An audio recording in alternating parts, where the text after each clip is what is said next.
Pemirsa, sidang gugatan pra-peradilan yang diajukan mantan Jampitsus Febri Adriansyah terhadap Kejaksaan Agung kembali digelar di Pengadilan Negeri Jakarta Selatan. Dalam sidang ini sejumlah ahli dihadirkan untuk memberikan keterangan terkait penetapan tersangka dan penahanan Febri Adriansyah.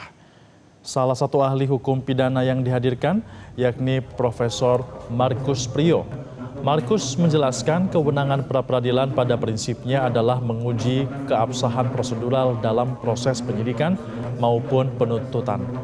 Pemeriksaan pra-peradilan berfokus pada apakah prosedur penegakan hukum telah dijalankan sesuai ketentuan. Dalam persidangan, Markus turut menjelaskan persoalan penetapan tersangka yang dikaitkan dengan putusan Mahkamah Konstitusi nomor 21 tahun 2014. Menurutnya, ketentuan mengenai pemeriksaan calon tersangka terdapat dalam pertimbangan hukum atau ratio decidendi dan disertai pengecualian. Ia menambahkan ketentuan dalam KUHP baru juga tidak mewajibkan penyidik memeriksa terlebih dahulu orang yang akan ditetapkan sebagai tersangka. Markus merujuk pada pasal 392 KUHP yang baru yang mengatur bahwa penyidik dapat meminta bantuan masyarakat maupun media untuk menemukan tersangka.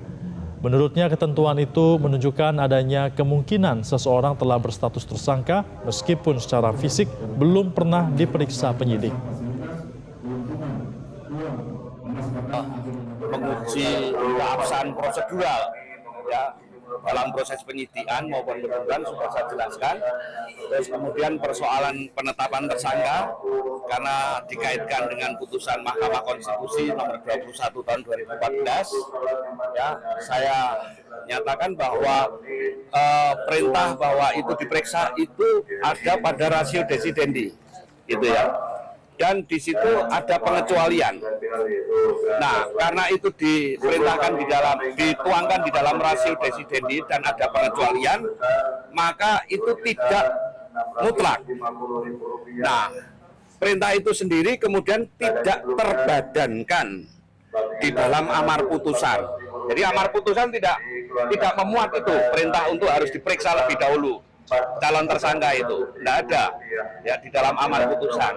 Maka kemudian ya kondisi ini dipakai dasar oleh pembentuk KUHP yang baru untuk menentukan bahwa dalam penetapan tersangka itu tidak perlu diperiksa lebih dahulu. Jelajahi cara baru mendapatkan informasi. Download Metro TV Extend sekarang.